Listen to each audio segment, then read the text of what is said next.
Hello student, कैसे हैं आप सब। उम्मीद करता हूं आप सब अच्छे होंगे, मस्त होंगे, बेहतर होंगे, आपकी पढ़ाई बेहतर चल रही होगी। और आज बच्चों फिर से हम लेक्चर नंबर 2 लेकर आ चुके हैं क्लास 12 फिजिक्स एनसीईआरटी चैप्टर 11 में।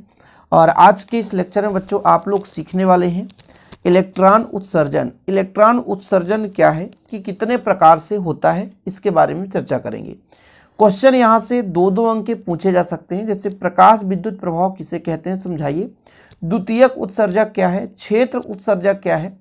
इन सब पर केवल दो अंक के रूप में टिप्पणी लिखने को आता है और बहुत ही महत्वपूर्ण है बच्चों, इसलिए आपको आज के इस लेक्चर को अच्छे तरीके से समझना चाहिए। और वैसे तो यदि मैं कहूँ तो 2 मिनट में यदि मैं समझाना चाहूँ तो आपसे याद हो जाएगा, बस थोड़ा सा आप अपना माइंड प्रेजेंट रखें। चलिए शुरू करते हैं। इलेक्ट्रॉन उत्सर्जन मतलब किसी धातु के सतह से इलेक्ट्रॉन का निकलना। देखो शब्द से अर्थ निकालो, इलेक्ट्रॉन उत्सर्जन मतलब किसी धातु के सतह से इलेक्ट्रॉन निकलना।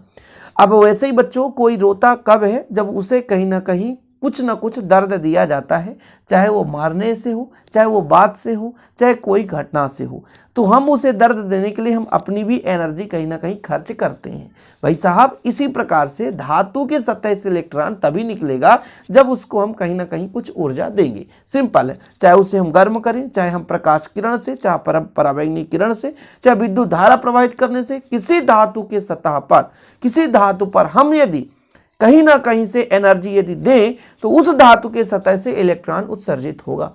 अब जो बच्चों किसी धातु को इलेक्ट्रॉन उत्सर्जित करना है तो कहीं ना कहीं उसे ऊर्जा की आवश्यकता होती है।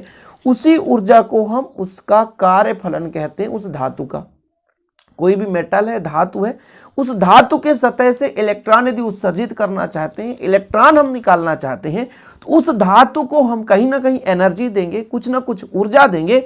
उसी ऊर्जा को कहते हैं हम कार्यफलन। 1 नंबर में ऑब्जेक्टिव क्वेश्चन में पूछा जाता है कि धातु के सतह से इलेक्ट्रॉन निकालने की जो ऊर्जा है वो धातु की कहलाती है, तो क्या कहलाती है बच्चों, कार्यफलन कहलाती है।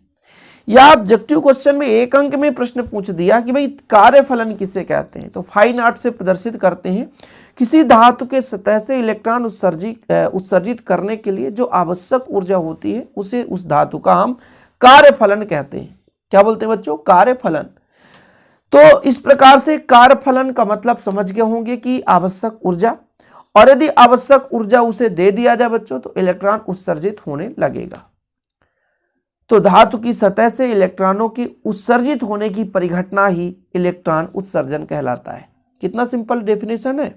यदि आप उस चीज को समझ जाओ कि किसी धातु के सतह से इलेक्ट्रॉनों का निकलना, किसी धातु के सतह से इलेक्ट्रॉनों का निकलना ही इलेक्ट्रॉन उत्सर्जन कहलाता है। और दुनिया की कुछ भी पंचायत नहीं, केवल और केवल एक धातु के सतह से इलेक्ट्रॉन का निकलना इलेक्ट्रॉन उत्सर्जन।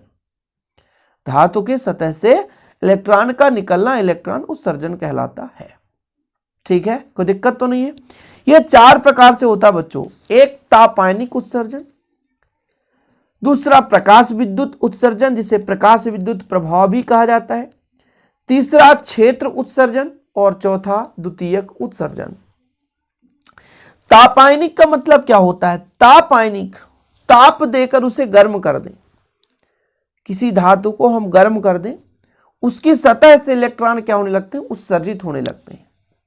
यदि किसी धातु को हम गर्म कर दें तो धातु की सतह से इलेक्ट्रॉन क्या होने लगते हैं, उत्सर्जित होने लगते हैं। जैसे भाई यदि आप एक लोहे को आग में डाल दो, गर्म हो जाएगा, और यदि आग को छुओ तो हमें आग से निकालने के बाद लोहे को छूने से, लोहे को छूना है ना, आग को नहीं। आग में किसी लोहे को डाल दो, लोहे को निकालने पर, आग से निकालने के बाद लोहे को जब आप छूते हो तो लोहा हमें गर्म लगता है, क्योंकि वो हीट निकाल रहा है, एनर्जी निकाल रहा है, इलेक्ट्रॉन उससे निकल रहे होते हैं, तभी वो गर्म लगता है। इलेक्ट्रॉन निकलना बंद तो गर्म लगना भी बंद हो जाएगा। ये सबसे पुख्ता सबूत है। आप एक लोहा, एक धातु को आग में डाल दो, अपने किचन में जाओ, चूल्हा में डाल दो, और उसे निकालने के बाद उसे टच कर दो तो उसे ऐसा लगेगा कहीं ना कहीं ये गर्म लग रहा है, इससे इलेक्ट्रॉन निकल रहे हैं। तो यही तो है तापायनिक उत्सर्जन। तवा में नीचे से गर्म करते हैं, तवा से भी कहीं ना कहीं एनर्जी निकलता है, उसके ऊपर रोटी डाली जाती है, कच्ची रोटी डाली जाती है, कहीं ना कहीं वो एनर्जी प्राप्त करता है, तो उससे कुछ ना कुछ इलेक्ट्रॉन उत्सर्जित हो रहे होते हैं बच्चों। तो यदि किसी धातु को हम गर्म कर दें किसी भी माध्यम से, मोमबत्ती से, आग से, गैस से जिससे भी गर्म करना चाहो आप गर्म कर सकते हो, और गर्म करने के फलस्वरूप उस धातु की सतह से इलेक्ट्रॉन उत्सर्जित होने लगे। यही परिघटना तापानिक उत्सर्जन कहलाती है। जैसे ये हमारा धातु है, इससे नीचे कैंडल के माध्यम से गर्म किया जाता है, तो भैया इलेक्ट्रॉन जो है उत्सर्जित होने लगते हैं, तो ये परिघटना तापानिक उत्सर्जन कहलाता है। इसके कुछ गुण होने चाहिए भाई, इसका गलनांक अधिक हो। अधिक क्यों हो? कहीं ऐसा ना हो जाए जिस ताप पर हम गर्म कर रहे हैं वो पिघल जाए, तो ऐसा भी नहीं होना चाहिए कि हम जिस ताप पर उसे गर्म कर रहे हैं पता चला वही पिघल गया, तो पिघले भी नहीं बच्चों। तो ये जो धातु है इसका गलनांक कहीं ना कहीं अधिक हो ताकि पिघलने ना पाए। दूसरा चीज, कार्यफलन कम होना चाहिए। कार्यफलन मतलब आवश्यक ऊर्जा का मान इसे कम हो। कार्यफलन कम मतलब कार्य को संपन्न करने के लिए, इलेक्ट्रॉन उत्सर्जित करने के लिए कम ऊर्जा की आवश्यकता हो। तो जितना कम ऊर्जा लगेगा उतना आसानी से इलेक्ट्रॉन का उत्सर्जन हो सकता है। यदि आप सोचो कि ज्यादा मात्रा में, भाई साहब अब ये सब पढ़ क्यों रहे हैं? क्योंकि इसका दैनिक जीवन में उपयोग है। फोटो सेल पढ़ोगे, इसका दैनिक जीवन में उपयोग है। किसी धातु से इलेक्ट्रॉन निकालकर परिपथ को भी पूर्ण कर सकते हैं। किसी धातु को हम लगा देते हैं, वो कैथोड का काम कर रहा है, इलेक्ट्रॉन वहां से निकलेगा, एनोड की ओर जाएगा और परिपथ पूर्ण हो सकता है। चोर घंटी में सबसे बढ़िया उपयोग किया जाता है। दैनिक जीवन में बहुत कुछ उपयोग है बच्चों इसका, इसलिए सब पढ़ना जरूरी है। और है ही क्या यार, इतना सिंपल है। स्क्रीनशॉट ले लिया करो आप लोग। तापानिक उत्सर्जन कंप्लीट। चलो दूसरा जो उत्सर्जन है जो कि बहुत ही सिंपल है बच्चों, प्रकाश विद्युत उत्सर्जन। प्रकाश विद्युत उत्सर्जन ये है कि जैसे ही प्रकाश किरण पड़े किसी धातु के सतह पर, जैसे ही किसी धातु के सतह पर उपयुक्त आवृत्ति की विकिरण आपतित होने लगे और धातु के सतह पर जैसे विकिरण आपतित हो इलेक्ट्रॉन उत्सर्जित होने लगे, इस परिघटना को हम कहते हैं प्रकाश विद्युत उत्सर्जन। यानी प्रकाश के कारण, लाइट के कारण धातु की सतह से इलेक्ट्रॉन उत्सर्जित होने की परिघटना प्रकाश विद्युत उत्सर्जन कहलाती है, प्रकाश विद्युत प्रभाव कहलाती है। समझ में आया? हाँ, आवृत्ति फिक्स होनी चाहिए, क्योंकि एक दहली आवृत्ति, यहीं से एक क्वेश्चन बनता है, दहली आवृत्ति किसे कहते हैं? जैसे प्रकाश इस धातु के सतह पर आपतित हो रही है बच्चों, देखो जरा, प्रकाश इस धातु के सतह पर आपतित हो रही है, इसकी एक निश्चित आवृत्ति होती है, उसी आवृत्ति से आपतित हो तभी धातु के सतह से इलेक्ट्रॉन उत्सर्जित होने लग सकते हैं। अर्थात यदि कम आवृत्ति की प्रकाश किरण आपतित हो तो धातु की सतह से इलेक्ट्रॉन उत्सर्जित नहीं होगा, और जितनी आवृत्ति पर वो धातु इलेक्ट्रॉन त्याग सकता है उस न्यूनतम आवृत्ति को ही देहली आवृत्ति कहते हैं। मतलब देहली आवृत्ति एक निश्चित आवृत्ति है बच्चों किसी भी विकिरण की जिस आवृत्ति पर उस धातु के सतह से इलेक्ट्रॉन उत्सर्जित हो सकते हैं। यदि उससे कम आवृत्ति की प्रकाश किरणें इस सतह पर आपतित होगी तो फिर बच्चों वहां से इलेक्ट्रॉन उत्सर्जित नहीं हो सकती। ये सिंपल है।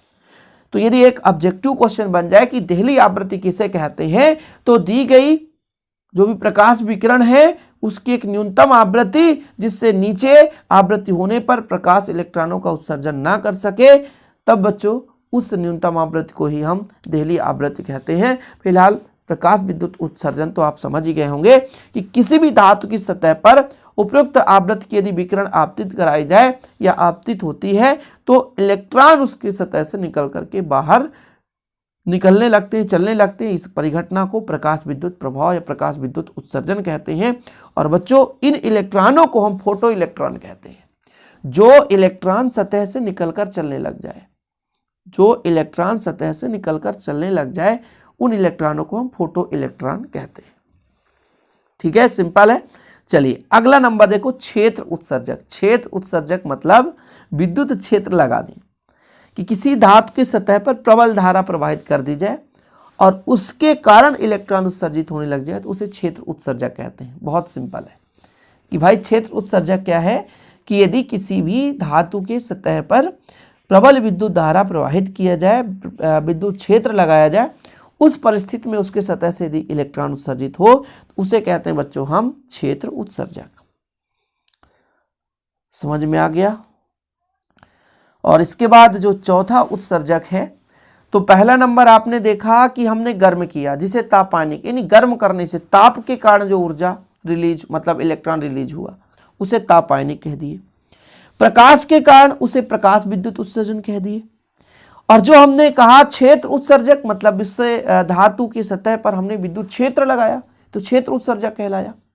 जब हम बात कर लेते हैं विद्युत द्वितीयक उत्सर्जक, तो द्वितीयक उत्सर्जक में ये होता है कि प्राथमिक इलेक्ट्रॉन के कारण द्वितीयक इलेक्ट्रॉन निकले, मतलब इलेक्ट्रॉन के आपतित होने से ही इलेक्ट्रॉन निकलना। द्वितीयक बोल रहे हैं ना, प्राथमिक आया द्वितीयक निकला, यानी एक आया तो दूसरा निकल गया। धातु की सतह पर उच्च ऊर्जा इलेक्ट्रॉन आपतित होते हैं, इलेक्ट्रॉन ही आपतित हो जाए और इलेक्ट्रॉन के आपतित होने से इलेक्ट्रॉन निकलकर भागना शुरू कर दे, उस स्थिति में कहते हैं हम उसे द्वितीयक उत्सर्जक। यानी किसी धातु की सतह पर उच्च ऊर्जा वाले इलेक्ट्रॉनों के आपतित होने से, यानी जो इलेक्ट्रॉन आपतित हो रही है उसकी ऊर्जा उच्च है। किसी धातु का सतह है बच्चों, इस सतह पर उच्च ऊर्जा वाले इलेक्ट्रॉन आपतित होते हैं। जब उच्च ऊर्जा वाले इलेक्ट्रॉन आपतित होते हैं तो उसकी सतह से इलेक्ट्रॉन उत्सर्जित होने लगती है। इस परिघटना को हम बोलते हैं द्वितीयक उत्सर्जन। क्या बोलते हैं? द्वितीयक उत्सर्जन। यानी धातु की सतह पर इलेक्ट्रॉन आपतित हो, हाँ, जो निकल रहा है उसकी अपेक्षा ये उच्च ऊर्जा वाला हो। नहीं तो पता चले बोला जितनी मेरी ऊर्जा है तुम उतना ऊर्जा दोगे तो मुझे कोई फर्क नहीं पड़ने वाला, मैं उस ऊर्जा के लेवल में तो खुद ऑलरेडी बैठा हूं। जैसे यदि आप शादी बारात में कुर्सी में बैठे, कोई दोस्त आ जाए तो आप कुर्सी छोड़ नहीं सकते, लेकिन वहीं पे मंत्री जी आ जाए तो आप छोड़ देंगे कि हाँ भैया वजनदारी है इनमें। या आपके आसपास के कोई ऐसे सभ्य शिक्षित व्यक्ति आ जाए कि जो आपको लगेगा कि हाँ ये वजनदारी इनको देना चाहिए, तो आप उठकर ऑलरेडी चल जाएंगे। तो इसी प्रकार से भाई धातु की सतह पर भरमार इलेक्ट्रॉन पड़े हैं, सबकी भी एक निश्चित ऊर्जा है। यदि उससे कम ऊर्जा आप दोगे तो उसको कोई फर्क नहीं पड़ने वाला है। इसलिए यदि उस इलेक्ट्रॉन को निकालना है तो उसके पास जितना ऊर्जा है उससे कहीं अधिक ऊर्जा वाला इलेक्ट्रॉन आपतित होगा, तभी वहां से वो इलेक्ट्रॉन हट सकता है। जिस प्रकार से मैंने बता ही दिया भाई साहब कि आप कुर्सी में बैठे हैं, आपसे वजनदार व्यक्ति, सब शिक्षित समाज में स्थान रखने वाला व्यक्ति यदि आपके सम्मुख हुआ जाता है तो आप उस व्यक्ति को आसानी से अपना कुर्सी छोड़कर दे देते हैं, ताकि वो भाई उसका रिस्पेक्ट बना रहे। हम खड़े हो लेंगे तो चलेगा। इसी प्रकार धातु की सतह पर यदि मतलब उच्च ऊर्जा वाला इलेक्ट्रॉन आपतित होता है तो उस धातु की सतह से इलेक्ट्रॉन उत्सर्जित होने लगती है बच्चों, और इस परिघटना को कहते हैं द्वितीयक उत्सर्जन। तो 4 प्रकार के उत्सर्जन हैं जिनको आपको अच्छे तरीके से तैयार कर लेना चाहिए। प्रकाश विद्युत प्रभाव को व्याख्या करने के लिए हर्ट्ज साहब ने अपना प्रयोग दिया, हॉलबॉक्स ने दिया, लेनार्ड का प्रयोग है। इन तीनों प्रयोगों को हम एक ही लेक्चर में, जो अगला लेक्चर आएगा वो तीनों प्रयोग पर रहेगा। इसके बाद हमारा आएगा भाई प्रकाश विद्युत प्रभाव संबंधित आइंस्टीन। ठीक है, कोई दिक्कत तो नहीं बच्चों। फिलहाल आज के लिए इतना ही। वीडियो पसंद आए तो लाइक करके शेयर जरूर करिएगा, और ऐसे वीडियो पाने के लिए चैनल को सब्सक्राइब कर लें बच्चों। हैंड रिटन नोट्स यदि प्रॉपर इसी प्रकार के नोट्स आपको चाहिए तो कॉन्टैक्ट नंबर 9685299149, 9685299149, ये मेरा पर्सनल नंबर है। 100 रुपीज चार्ज है। ऑल चैप्टर के नोट्स, हैंड रिटन नोट्स आपको दिए जाएंगे। वीडियो पसंद आए तो एक बार फिर से कहना चाहूंगा, लाइक शेयर एंड सब्सक्राइब। जय हिंद, वंदे मातरम।